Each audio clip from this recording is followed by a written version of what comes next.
Jadi itu adalah fundamental daripada pembelajaran ini, seperti itu. Ya.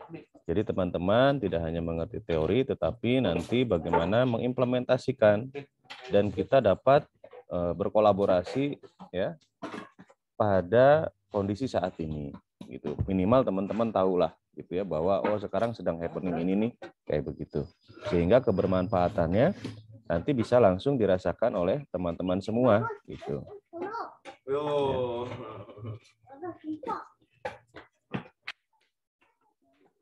Baru ada 32 orang.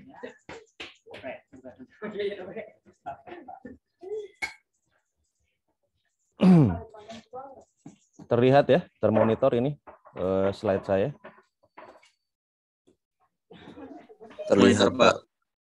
Oke, mata kuliah pengantar teknologi informasi itu nanti pada akhirnya akan ada 2 produk yang harus kalian hasilkan. Yang pertama adalah membuat aplikasi itu sendiri, yang kedua adalah membuat naskah laporan, ya. Yang kedua adalah membuat naskah laporan. Oke, kita berbicara dari sisi tugas pengembangan produk terlebih dahulu, ya. Teman itu nanti saya arahkan untuk membuat toko online, ya, e-commerce itu. Di mana ini nanti kita akan menggunakan platform dagangin.online ya, di mana platform ini setelah bekerja sama dengan Unswagati dalam hal ini GPay, jadi ini sebetulnya untuk dimanfaatkan oleh para UMKM karena kebetulan saat ini beberapa aplikasi saya dimanfaatkan juga oleh para UMKM, yaitu salah satunya adalah Aposerba. Ini aplikasi point of sales ya, ini adalah pengembangan dari hal sebelumnya. Menjawab daripada kebutuhan para UMKM, mereka ingin memiliki toko online sendiri gitu, sehingga dibangunlah aplikasi ini. Nah, cuman karena kalian menjadi bagian daripada mahasiswa saya, jadi memiliki kesempatan untuk mencoba ataupun menggunakan terlebih dahulu. Harapannya nanti teman-teman ya bisa menjadi portfolio gitu, siapa tahu nanti tokonya bisa menjadi portfolio dan itu bisa jadi percontohan. Nanti akan saya deliver ke wakil dekan, seperti itu. Nah, Appscomer itu terdiri dari yang sudah teman-teman siapkan kemarin, kan sudah pemetaan tuh ya. Ada apa aja di sana, modulnya dan lain sebagainya. Tetapi kalau dikelompokkan secara garis besar, nanti teman-teman harus mempersiapkan texting. Texting itu adalah naratif. Naratif itu bisa berisi keterangan, deskriptif, dan lain sebagainya dari keseluruhan konten aplikasi kalian gitu. Nah, kemudian yang kedua adalah image. Image ini tentu saja image terkait untuk masalah produknya, image banner, image logo toko dan lain sebagainya. Nah, ini semua kalian himpun, kalian satukan dulu ya, kalian persiapkan itu semua. Kemudian yang ketiga adalah setiap kelompok ya, ini harus menyiapkan satu alat pembayaran, yaitu adalah kode rekening ya. Kode rekening beneran nih. Karena untuk paket mahasiswa tidak mendapatkan payment gateway. Nah, ini maksudnya apa? Pada saat nanti ada pelanggan melakukan transaksi pembelian, itu otomatis masuk ke rekening kalian. Dan itu menjadi alat ukur keberhasilan kalian, bagaimana kalian melakukan manajemen sampai melakukan promosi digital, sehingga imbasnya atau feedbacknya itu benar-benar berdampak. Nah, itu akan terlihat keberhasilan dan itu akan menunjang kinerja nilai sangat besar ya, karena kalian berarti berhasil membuat engagement dengan para pengunjung. Kemudian berikutnya, pastikan data info toko itu lengkap ya, mulai daripada identitas gitu, alamat, kontak dan lain sebagainya, karena ini merupakan validitas dan eligibilitas dari identitas toko kalian. Nah, akun sosial media ini juga nanti harus dilengkapi mulai dari channel YouTube, Facebook, akun Instagram, TikTok, dan lain sebagainya. Untuk minggu ini harapan saya teman-teman nanti bisa berhasil membuat akun dan sudah menyusun seluruh produknya. Minggu besok ya kita akan mulai satu persatu, yaitu masuk kepada digital marketing sosial media. Jadi udah dipersiapkan, nanti job desk-nya dibagi-bagi siapa yang menjadi editor, siapa yang menjadi kameramen dan lain sebagainya. Saya ingin melihat kemampuan kalian bagaimana mengeksplor itu semua. Ya, kemudian nanti kalian tentukan tema toko yang ingin kalian pilih ya, kaitannya dengan masalah warna dan lain sebagainya. Nah, ini dari sisi teknis pengembangan apps-nya. Yang kedua, jadi ini nanti juga harus selesai. Terus yang kedua, itu laporan perancangan aplikasi ataupun toko online. Nah, ini dalam bentuk naskah kayak skripsi ya. Disusun dari awal sampai akhir. Nah, ini nanti dikumpulkannya pada saat UAS gitu. Nah, tetapi pertemuan demi pertemuan, teman-teman sudah harus mulai menyusun itu semua bareng-bareng secara berkelompok. Paling tidak ada 5 bab yang harus dibuat ataupun disusun. Ya. Nah, ini biasanya yang udah bisa di atas 50 halaman, bahkan lebih ya. Bab pertama itu nanti kalian akan menjelaskan atau berisi yang tentu saja harus ada cover ya, logo universitas, kemudian daftar isi, kemudian ada pendahuluan. Pendahuluan itu apa sih isinya? Pendahuluan itu isinya adalah gambaran umum ya. Gambaran umum mengenai sebetulnya apa sih yang sekarang sedang happening. Umpamanya kalian katakanlah ingin membuat sebuah toko hijab gitu ya. Kalian bercerita tentang komunitas Islam dunia, komunitas Islam nasional, kemudian nanti kalian sekup kepada kekhususan. Umpamanya kalian ingin fokus pasarnya di Cirebon. Nah, kalian analisa datu berdasarkan perkembangan dan community gitu ya. Muslim di Indonesia sangat berkembang pesat dan perkembangan mode di Indonesia sangat pesat. Maka dari ini kami melihat peluang untuk membuat e-commerce dalam hal ini menjual produk-produk muslimah itu sangat potensial. Nah, syukur-syukur kalau kalian bisa ngelisting data tuh dari luar ya. Data-data statistik gitu. Umpamanya katakanlah tren penjualan hijab 5 tahun terakhir seperti apa. Nah, sehingga ini sebagai dasar kalian untuk membuat aplikasi ini. Nah, ini dengerin ya, ini penting ini. Karena naskah itu nanti bobotnya nilainya besar sama aplikasi. Ini untuk UAS soalnya. Jadi di UAS nanti kita tidak ada lagi ujian CBT kayak kemarin. Nah, ini tujuannya adalah untuk membalancing ataupun membantu nilai kalian yang kemarin ngedrop itulah. Kalau di sini saya bisa memberikan nilai agak besar tergantung daripada effort kalian. Nah, setelah disampaikan dasar pembuatan apps tersebut, katakanlah tadi, atas dasar tersebut di atas, maka kami kelompok berapa gitu ya, kelompok 1 memiliki ide dan gagasan ingin membangun sebuah aplikasi ataupun toko online, ya namanya ini, gitu. Setelah kalian berbicara di pendahuluan tadi,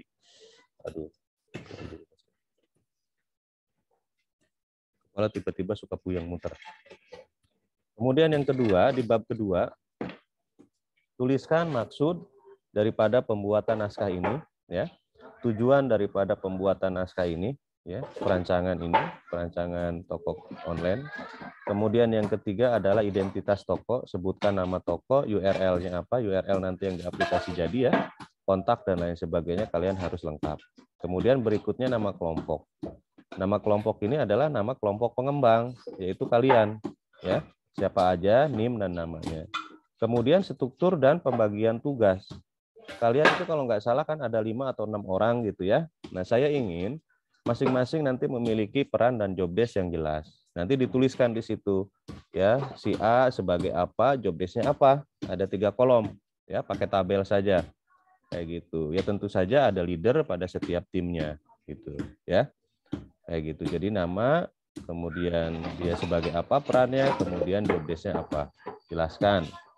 Kemudian di bab ketiga ya, di bab ketiga kalian berbicara mengenai tahap perancangan ya dan pembangunan aplikasi.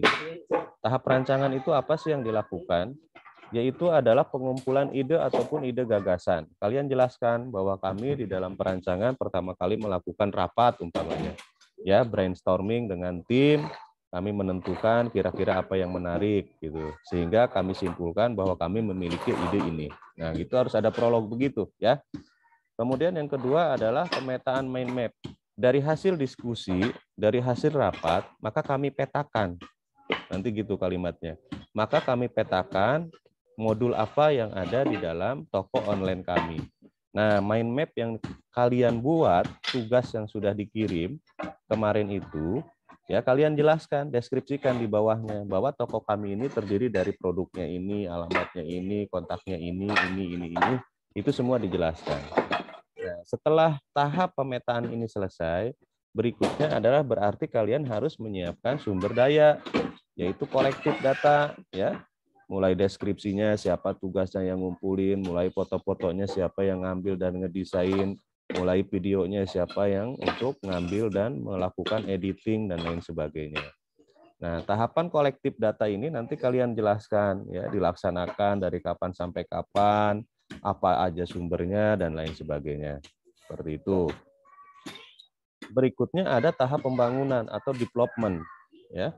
Tahap development ini teman-teman tidak harus memiliki wawasan dan pengetahuan tentang coding dan lain sebagainya. Karena kita sudah menggunakan platform, yaitu menggunakan platform dagangin.online. Ini bisa diakses melalui website atau teman-teman bisa menggunakan atau download di aplikasi Android, ya. Diketik aja di situ di pencarian dagangin. Nanti otomatis listingnya paling atas tuh. Kalian download. Nah, saya lupa memberitahukan, ingat untuk satu kelompok ya, buat hanya satu akun saja. Satu kelompok buat hanya satu akun saja dan itu silahkan siapa yang diberikan tanggung jawab untuk membuat akun. Ya, kemudian siapa nanti untuk ngelisting produk, siapa nanti yang untuk mempersiapkan produk. Jadi kerjanya terstruktur ya, tidak rame-rame langsung brek gitu, enggak, kalian atur. Yang agak mengerti komputer nih tentang aplikasi siapa nih, ya udah dia yang suruh buat akun, dia yang buat kelengkapan data dan lain sebagainya ya. Jadi tahap pembangunan itu satu pembuatan akun, kemudian yang kedua adalah pengisian konten produk, dan yang ketiga adalah lakukan pengajuan akun. Karena ini harus di-approval, ini harus dipersetujui oleh si admin ya, kayak begitu. Si admin ini dalam hal pemilik platform. Kayak gitu. Nah, satu lagi di tahap pembangunan ini nanti kalau pengajuan approval ini untuk satu kelompok ini atau satu akun itu memang ada biaya sebesar 50.000 ya sebagai rental account. Kayak gitu. Ini jauh lebih murah dibandingkan untuk kelas UMKM. Kalau untuk UMKM itu 500 apa 800 gitu saya nggak tahu karena ini adalah bagian dari apa namanya punya perusahaan saya, jadi untuk mahasiswa itu hanya sekedar pengaktifan saja karena itu merupakan prasyarat di mana akun itu harus aktif. Ini sudah menggunakan API Gateway soalnya kayak gitu ya. Nah, nanti kalau dibagi 5 orang kan cuma 10.000 tuh ringan kayak gitu ya. Dan itu nanti bisa dimanfaatkan kayak begitu, bisa diseriusin. Kemudian bab keempat ya. Bab keempat ini nanti setelah teman-teman membuat selesai, di-approve juga, maka berikutnya adalah membuat analisa pemasaran digital. Apa analisa pemasaran digital itu? Ya, kalian nanti harus melihat statistik kunjungan toko. Kalian harus melihat statistik penjualan produk. Kalian harus melalui statistik kunjungan media sosial, di mana masing-masing ini memiliki nilai. Karena lagi-lagi kita ini orang manajemen, bukan fokus pada pengembangan, tapi kita fokus kepada seluruh prosesnya, mulai dari perancangan, pembangunan, sampai bagaimana kita mengantarkan nilai ke pelanggan. Maka itu adalah seorang manajerial yang handal gitu. Nah, nanti siapa toko kunjungan yang paling tinggi, maka tentu dia yang paling effortnya bagus. Dan secara otomatis di dalam aplikasi juga nanti dia akan berada di posisi paling atas, ya seperti itu. Nah, ini nanti kalian harus analisa, kalian harus screenshot, masukin ke laporan, kalian jelaskan kayak begitu ya. Target pengunjung kalian siapa, siapa ceruk pasar kalian, itu kalian harus bisa menjelaskan. Begitupun nanti kunjungan dari masing-masing media sosial kalian, entah Instagram ataupun Facebook dan lain sebagainya. Itu semua harus kerekam, ya, kayak gitu. Nah, kemudian berikutnya adalah kesimpulan dan saran. Di kesimpulan dan saran ini, nanti teman-teman menyimpulkan hasil pekerjaan sendiri, ya, dan capaian yang telah dibuat. Harus bisa menyampaikan kelebihan dan kekurangan daripada aplikasi kalian. Kayak begitu, ya. Kekurangan dan kelebihan aplikasi kalian. Jadi kurang lebih untuk naskah nanti teman-teman buat sampai dengan 5 bab. Nah, kayak begitu. minggu ini kalian fokus kepada pembuatan e-commerce ya, seperti ini. Oke. Ada pertanyaan dulu sampai sini sebelum saya lanjut menjelaskan step by step bagaimana melakukan pembuatan akun. Silakan. Oke ya, kalau tidak ada, saya anggap mengerti. Bapak, Ya. punten Pak, buat minmat Bapak boleh dikirim ke grup nggak Pak? Biar lebih gampang lihatnya. Oh iya, nanti yang tadi toh, yang Iya barusan. Pak. Ya, itu harusnya kalian bisa screenshot tadi. Ya udah, nanti tunggu ya sampai Iya Pak, selesai. makasih Pak. Saya kirim di grup. Kayak gitu. Ada lagi pertanyaan? Silakan.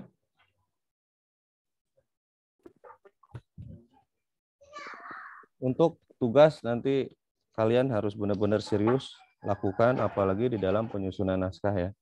Nanti harus sama antara apa yang dikatakan di naskah dan apa yang terlihat di aplikasinya. Kayak gitu. Oh, satu lagi saya ingat. Kemarin tuh ada kelompok lain bertanya, Pak, ini kan minimal produk yang harus di listing itu 5 dan maksimal itu 20.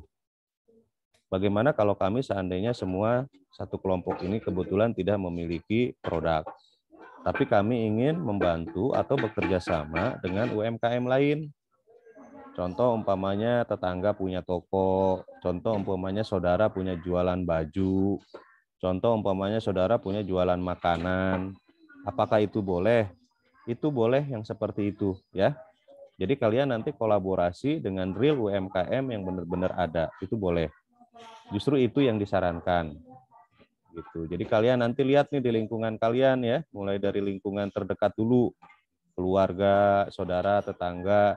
Kalau umpamanya kira-kira di depan rumah ini ada toko yang bagus tuh, atau umpamanya ada orang jualan yang kira-kira memang kayaknya cocok untuk di listing di digital dan butuh bantuan, ya kalian lebih baik kolaborasi. Ya, beberapa teman-teman yang sudah ada, yang sudah listing di sini sudah ada beberapa kelompok, nanti kalian bisa pelajari. Nah, lalu bagaimana Pak kalau seandainya kami mengambil UMKM yang sudah jalan, mereka sudah punya foto produk dan lain sebagainya. Itu boleh saja menggunakan aset mereka, tetapi mohon maaf, itu akan dianggap bukan effort secara maksimal. Jadi saya akan menghargai kalau kalian umpamanya ngelihat ada UMKM yang memang sudah listing dan dia punya portofolio, dia portofolio produknya, saya tetap ingin kalian mencoba berinovasi untuk merubah ataupun membuat brand image baru. Kayak gitu. Jadi jangan hanya nyomot dari toko A, kalian pindahin ke tugas kalian. Nah itu walaupun saya bilang boleh, tetapi mohon maaf itu akan menjadi nilai yang standar. Nah, kalau umpamanya kalian nanti bisa komparasi, itu jauh lebih bagus. Umpamanya, Pak, ini toko memang sudah jalan, tapi kami coba bangun brand image baru, kami buat desain baru seperti ini, Pak. Nah, itu akan jauh lebih istimewa. Karena kalian berarti memiliki gagasan, ya. Karena kalian berarti memiliki gagasan orisinal dan lain sebagainya. Itu tentu akan saya pertimbangkan effort kalian, kayak gitu. Nah, termasuk untuk pembuatan short video, video TikTok, dan lain sebagainya. Tapi itu nanti di minggu kemudian. Itu akan menjadi perhatian saya khusus bagaimana manajemen digital marketing kalian bisa berjalan kayak gitu ya. Kita bertahap kayak gitu. Ada yang mau ditanyakan di sini? Kira-kira paham tadi yang saya sampaikan? Pak, kalau misalnya kita nih bukan ngejual barang tapi jasa. Ya. Jadi kayak menjual joki akun gitu, itu gimana? Boleh Pak? Jasa apa tadi? Kayak misalnya kita jual diamond, terus joki akun, kayak gitu boleh nggak Pak? Akun game Pak? Oh, akun game boleh. Akun game boleh. Ya. Asal jangan jual jasa open BO. Parah-parah Bapak, masih polos aku Pak. Masih polos tapi bisa jawab masih polos gitu ya. Itu soalnya jasa juga, hati-hati. Nanti kamu ngelisting wajah teman-teman kamu lagi. Nggak boleh. Udah harganya 5.000 di diskon 50% lagi. Gawat nanti. Nah, kalau jasa itu boleh ya. Kalau jasa boleh. Game juga boleh. Tapi jangan game yang sifatnya judi ya. Semacam kayak kasino, terus apa sih namanya? Apa sih game yang muter-muter itu? Slot, jackpot itu. Slot. Yang gitu-gitu jangan ya. Takut kena ban. Kayak gitu. Ya. Itu boleh kayak begitu, sok aja. Tapi saya minta kamu redesign ulang ya. Jangan main comot-comot aja. Bila perlu buat tuh karakter-karakter kamu gitu ya. Kayak gitu. Jangan juga menggunakan, biasanya penjual akun Google itu ya, akun game itu suka pakai cewek-cewek seksi tuh ya. Nggak boleh juga gitu. Ada akun game yang halal nggak sih? Umpamanya game telah terverifikasi MUI halal gitu, ada nggak? Gak ada kayaknya, Pak. Oh, nggak ada ya. Berarti kalian harus minta ke MUI dulu nih, Pak, dilegalin dong Pak gamenya gitu. Tapi intinya boleh ya, boleh. Kayak gitu. Jasa itu kan banyak ya. Kalau umpamanya kalian ngebuka tentang jasa penerimaan masalah pengurusan perusahaan gitu ya, legal, itu boleh. Kayak gitu kok, banyak kok.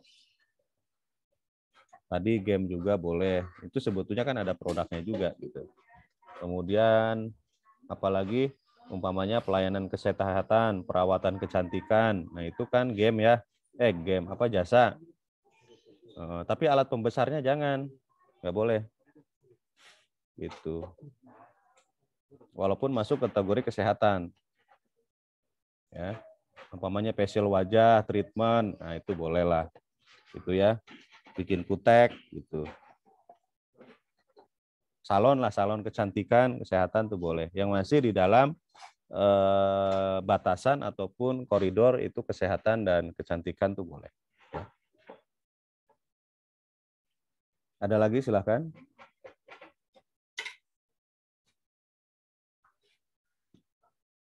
Nah, nanti untuk proses selanjutnya kalian nanti bisa akses satu kelompok perwakilan saja itu di dagangin.online. Ini kalau melalui website. Kalau melalui aplikasi kalian bisa masuk ke Google Play ya. Itu tinggal nanti dicari saja kata kuncinya yaitu dagangin. Nanti pasti ada di sana ya. Ketik aja dagangin begini. Nah, ini pasti nanti listingnya paling atas yang ini ya, nanti kalian tinggal install ya.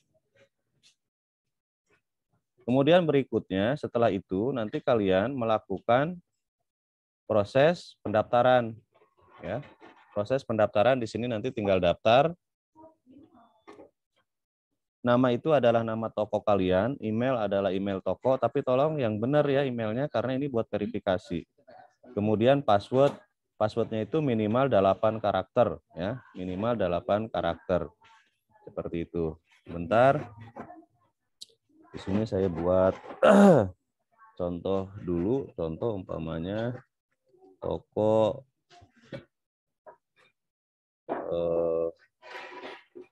halal umpamanya gitu ya. @gmail.com, passwordnya sampai 8, terserah mau gabungan atau ini. Kayak gitu. Setelah itu klik register. Nah, di sebelah kanan lihat di sini ada persyaratan pengajuan. Kalian klik dulu paket harga, ambil yang mahasiswa nih. Mahasiswa ya. Nih, karena kalau untuk UMKM sampai ke atas itu mahal, bahkan ada yang sampai 15 juta nih. Ya, ini sengaja dibuka karena untuk mahasiswa latihan. Itu nanti klik pilih mahasiswa. Ya. Ini oke. Setelah masuk, yang saya sebutkan tadi, kalian harus menyiapkan logo banner dan logo toko. Ya, ini contoh banner. Kita ambil saja salah satu ngasal di sini ya. Ini contoh banner umpamanya. Nah, seperti ini. Ya. Kemudian kalian masukkan juga katakanlah untuk logonya. Ya. Kalian untuk logonya masukin. Nah, seperti ini. Kemudian nama pemilik toko karena kalian kelompok, sebutkan aja di sini kelompok 1 gitu ya. Kemudian nama tokonya adalah katakanlah game halal yang tadi ya. Nah, gunakan transfer langsung. Di sini ada pertanyaan, di checklist ya ya. Ini berarti kalian harus menyiapkan nama bank yang akan kalian jadikan sebagai alat pembayaran ya. Nomor rekeningnya silahkan dimasukkan. Kayak gitu. Setelah itu klik simpan. Setelah proses penyimpanan selesai, maka berikutnya adalah informasi ya. Sini. Diklik. Bentar. Ini internet saya lagi dipakai sama anak saya kayaknya. Nah, nama aplikasi itu di sini tuliskan umpamanya aplikasi katakanlah game halal gitu ya. Deskripsinya jual beli akun game halal umpamanya. Alamat perusahaan Jalan Angkasa umpamanya. Kemudian URL toko kalau ada dimasukkan, kalau nggak ada diabaikan. Kemudian klik simpan ya. Nah, berikutnya informasi media sosial. Nah ini kalian juga harus siapkan semua dulu. Gunakan salah satu nomor WhatsApp yang akan dijadikan sebagai kontak center toko kalian ya. Kemudian link YouTube juga harus masuk. Kemudian Facebook ya. Kemudian Instagram. Ini nanti kalian kopas aja supaya nggak salah ya.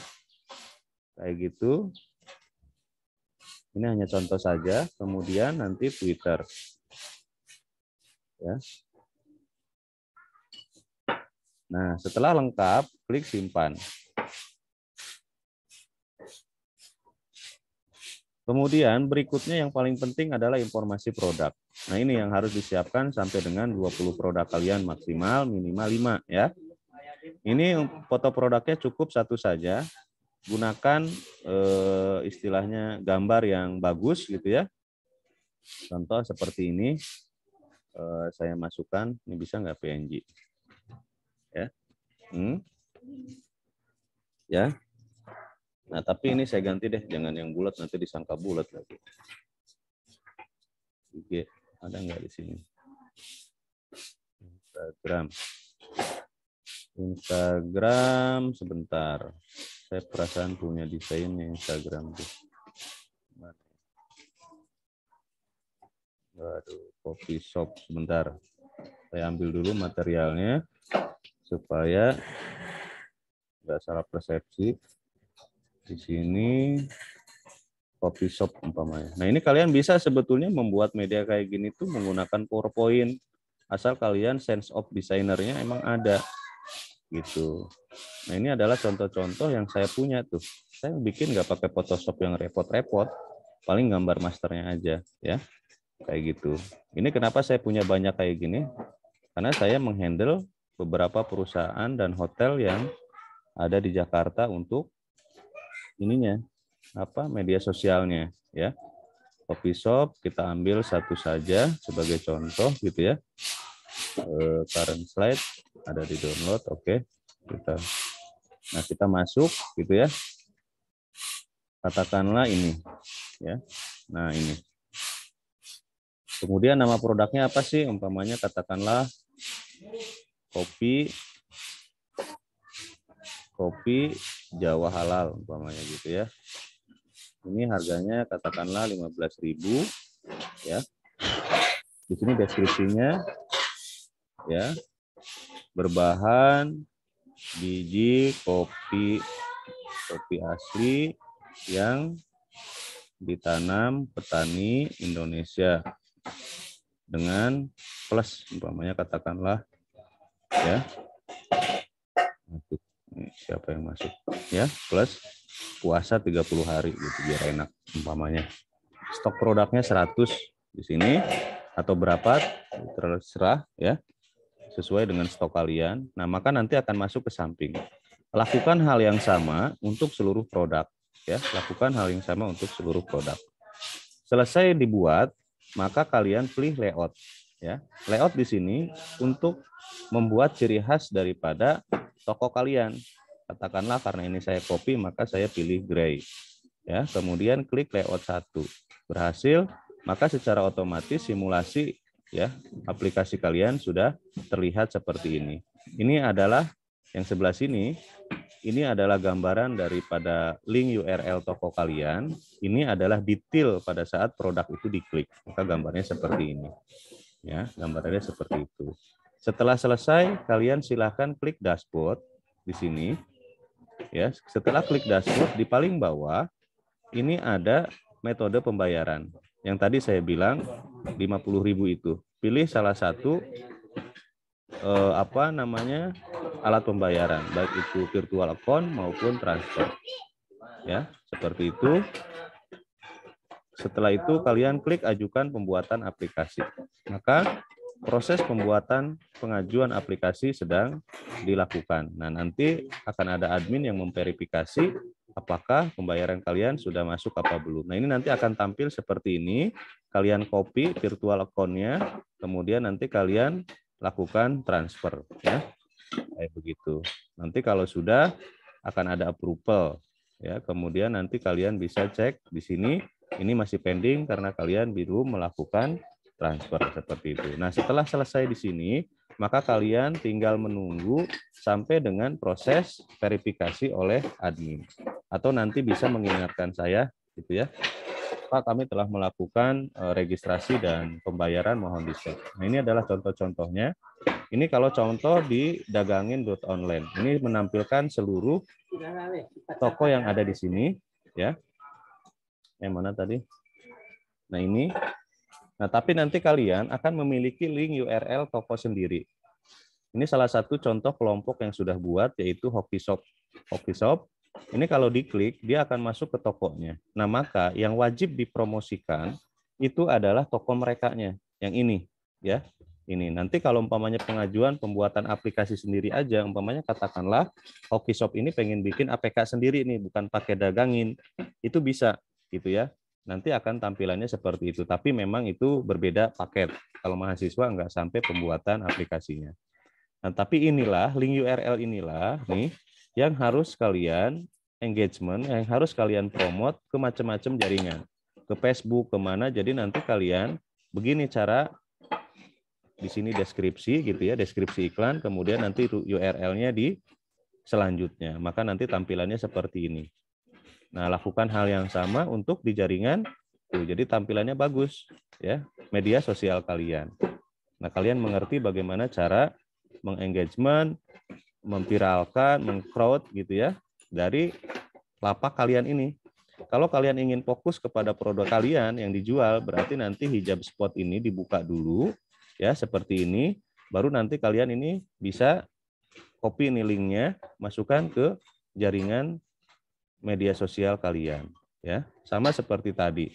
Nah, di sini nanti akan langsung menampilkan produk kalian ya, seperti halnya e-commerce lainnya. Nah, itu seperti ini ya. Jadi nanti sampai ke sana sehingga pada saat orang berkunjung ke lapak kalian atau melakukan transaksi, nanti pada akhirnya akan terlihat. Kalau kita lihat di sini ya, ini ada 5 produk baru 1 kali dikunjungi. Nah, kenapa saya berkali-kali masuk ke sini dianggap 1? Karena itu 1 IP. Jadi saya ingin melihat unique visitor. Jadi sebetulnya pengunjung barunya itu berapa banyak sih gitu ya.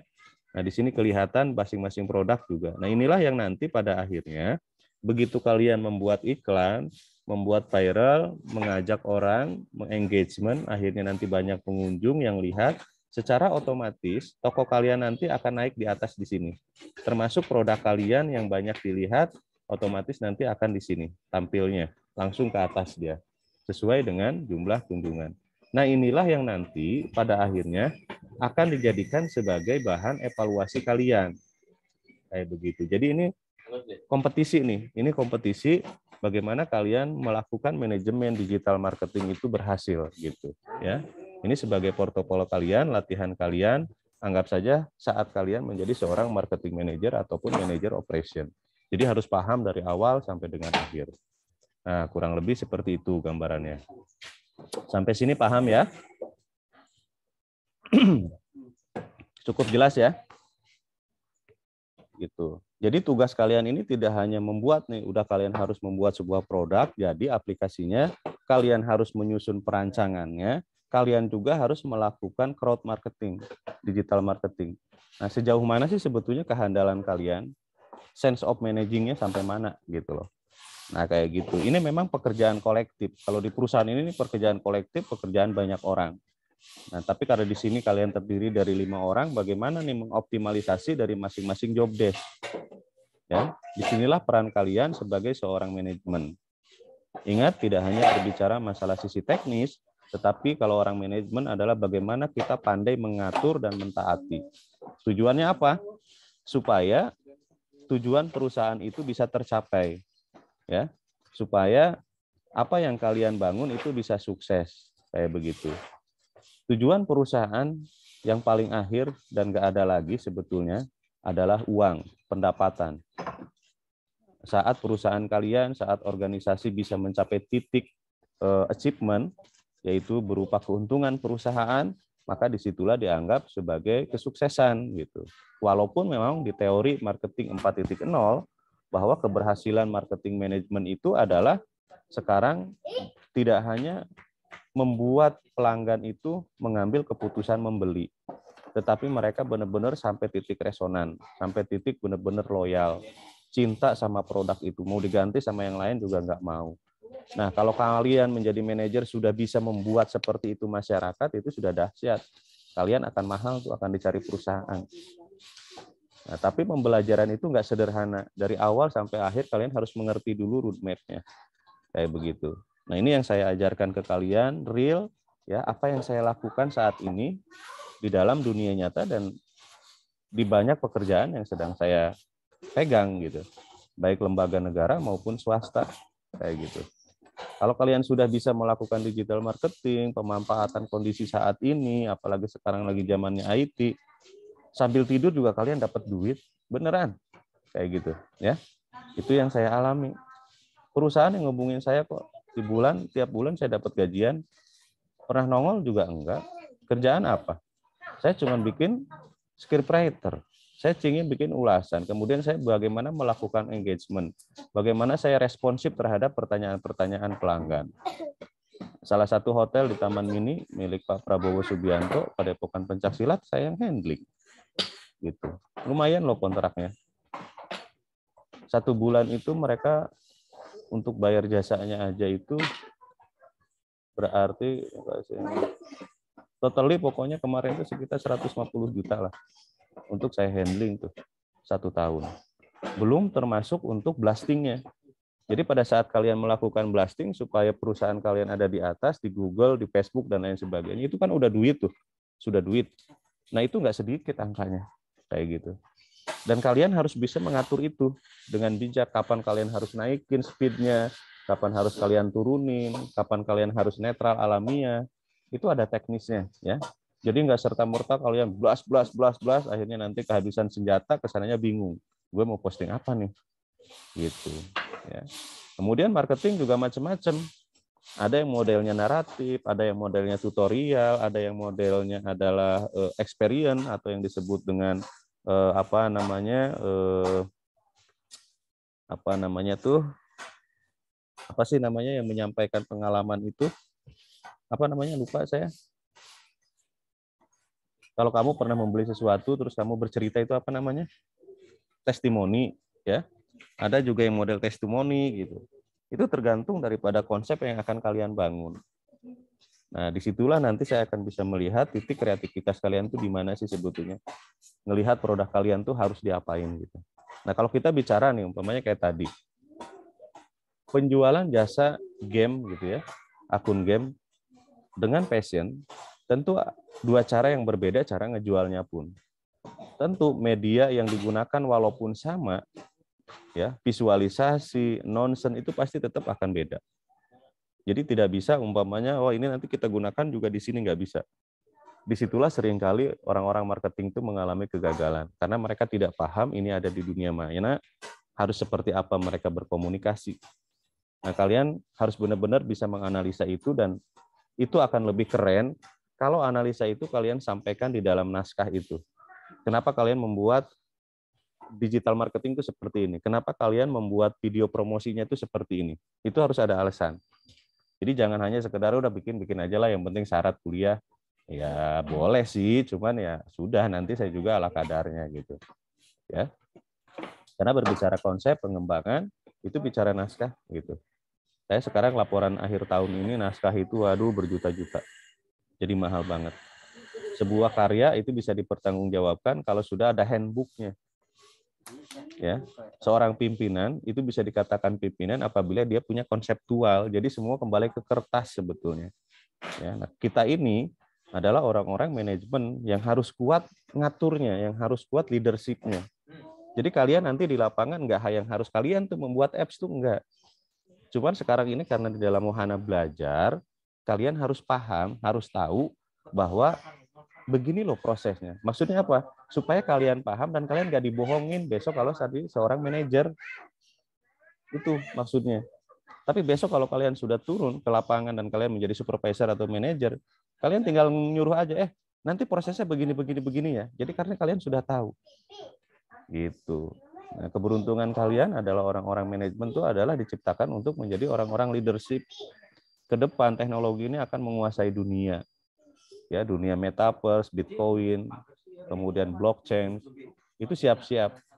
Bukan milik mereka para teknisi. Enggak. Tenang aja, justru ke depan nanti adalah orang-orang manajemen yang harus menguasai itu. Orang teknisi itu hanya mengkrit. Kita yang punya ide dan inovasi. Cuman kuncinya memang kalian harus luar biasa. Ide briliannya harus keluar. Baru kalian akan menjadi orang-orang yang luar biasa, orang-orang yang akan bisa mengatur semua community itu. Percaya ke saya. Ya. Harusnya dari sekarang kalian sudah siap-siap untuk bisa beradaptasi, berkolaborasi dengan perubahan zaman. Nah, jadi intinya kita belajar tentang pengantar teknologi informasi tidak hanya berkutat kepada teori dasar, textbook, ya pengertian ini, pengertian itu kalian bisa cari di Google, bisa beli buku, ya bisa belajar mandiri lah kalau masalah itu. Oke, ada pertanyaan sebelum kita absen?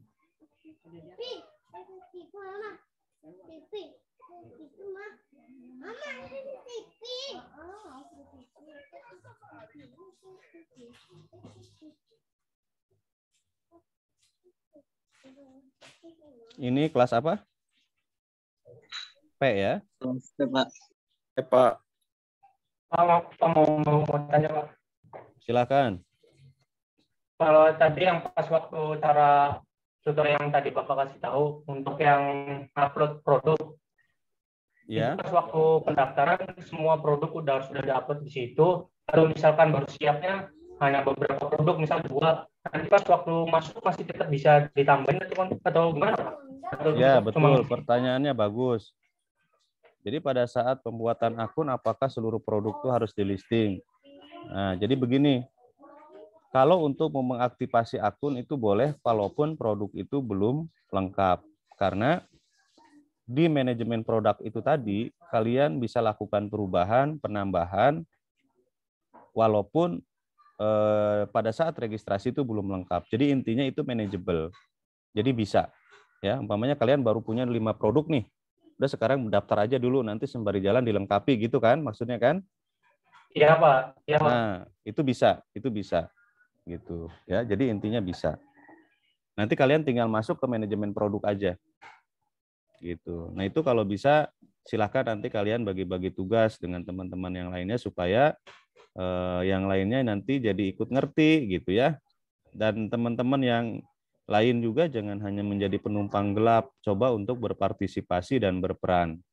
Apapun itu, entah itu ngebuatin teh, ngebuatin kopi, beliin bakwan gitu ya. Gitu. Itu namanya kerjasama. Satu lagi Pak mau nanya Pak. Ya. Kalau misal kita produknya itu produk kayak yang mau kita jual itu produk clothes kayak pakaian itu Pak. Pakaian yang terkini kayak yang ada gambar-gambarnya custom gitulah. Boleh.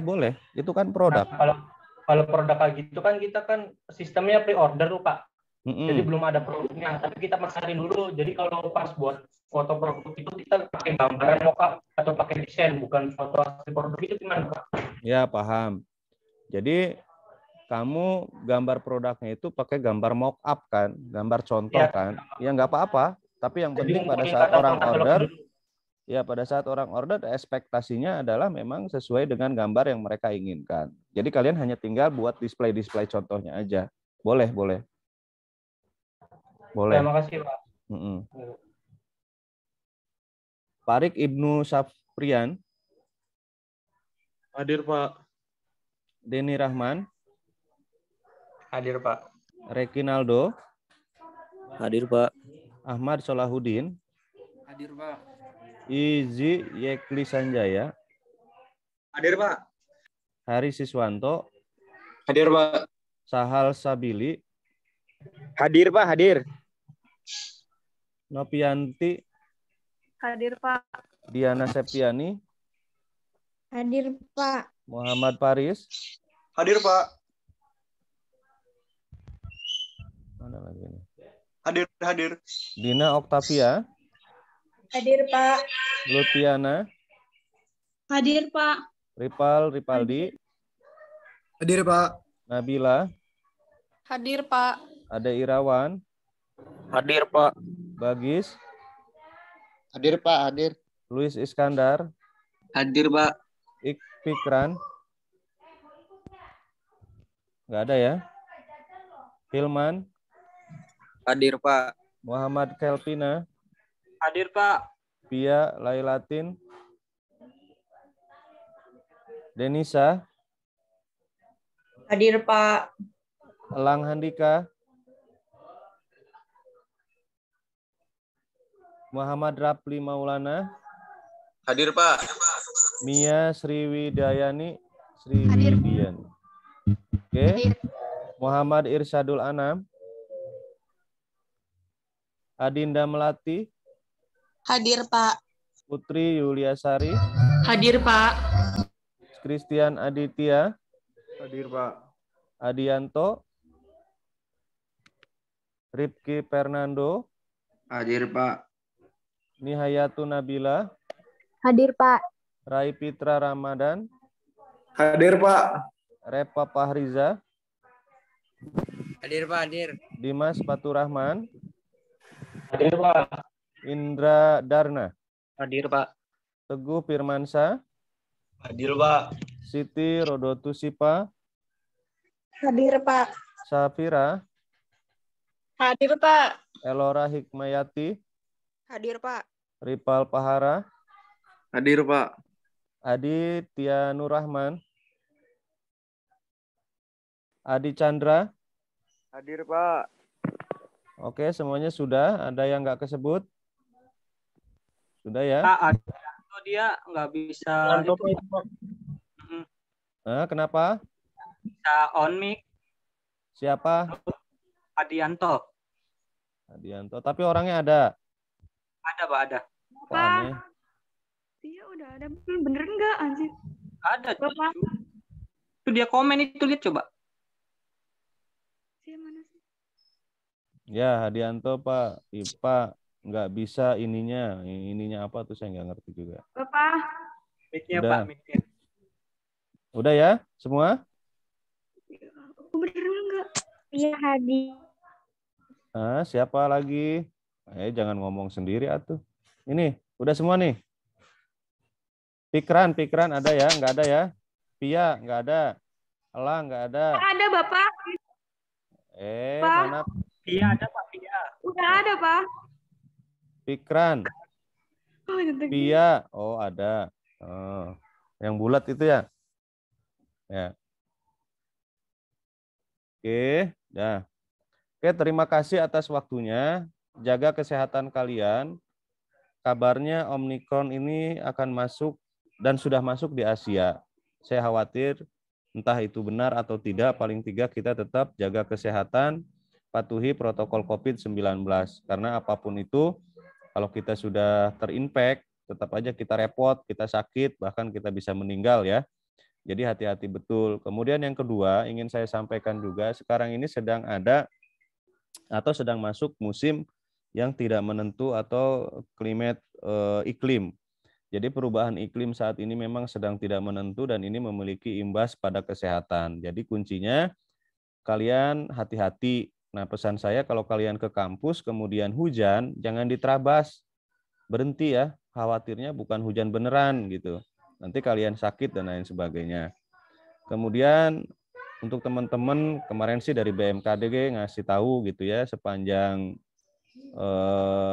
Teluk Sumatera sampai ke bawah ke Jawa, Banten itu diindikasikan labil laut akan terjadi, nggak tahu gempa, nggak tahu tsunami gitu ya. Ini jaga-jaga aja, lebih baik kita hindari. Jadi kalau kita berbicara manajemen risiko, lebih baik kita melakukan mitigasi. Ya, mitigasi itu salah satunya adalah menghindari risiko. Jadi saran saya kalau kalian ingin merayakan Natal, Tahun Baru, cari tempat-tempat yang netral. Ya, cari tempat-tempat yang netral yang memang diindikasikan aman. Jadi paling tidak kita berusaha dulu. Kemudian yang terakhir, karena saya sebagai pengembang di Mabes dan terkait dengan masalah pengaduan masyarakat tentang tindak kejahatan, saat ini sedang terjadi tren tindak kejahatan pemerasan video call online. Ini hati-hati kalau kalian menerima video call, jangan diterima kalau nggak ada identitas namanya. Apalagi sampai diterimanya begini tuh ya, itu dihindari, sementara ke bawah aja dulu kalau nggak kenal. Kayak gitu. Nah ini trennya sedang tinggi yang dilakukan atau mereka yang melakukan pemerasan. Nah lucunya korbannya itu rata-rata laki-laki, bukan perempuan. Jadi hati-hati, laki-laki nggak tahu kenapa sekarang lagi generasi aneh juga ini, mereka gampang tertipu gitu ya, akhirnya mereka dirugikan dan dilakukan atau menjadi objek pemerasan. Hati-hati ya, tentu saja ini adalah tindakan-tindakan yang ya nggak normal lah gitu ya, hati-hati. Kayak gitu pesan saya. Karena memang saat ini kita riskan sekali, kalau umpamanya ada yang telepon atau WA dan lain sebagainya, kalau identitasnya tidak dikenal, biarkan aja dulu. Ya, jadi lebih baik seperti itu daripada nanti kalian mendapatkan impact yang akhirnya bikin repot kalian, keluarga kalian, organisasi kalian. Walaupun kalian umpamanya katakanlah bukan pelaku gitu ya, tapi itu dihindari. Nah itu saja, semoga bermanfaat untuk kalian. Saya ucapkan terima kasih, kemungkinan minggu ini sampai minggu depan saya masih ada di Jakarta, karena harus menyelesaikan beberapa tugas akhir tahun. Ya. Oke, saya ucapkan terima kasih untuk kalian semua, tetap sehat dan patuhi protokol COVID-19. Assalamualaikum warahmatullahi wabarakatuh. Waalaikumsalam warahmatullahi wabarakatuh. Terima kasih Bapak.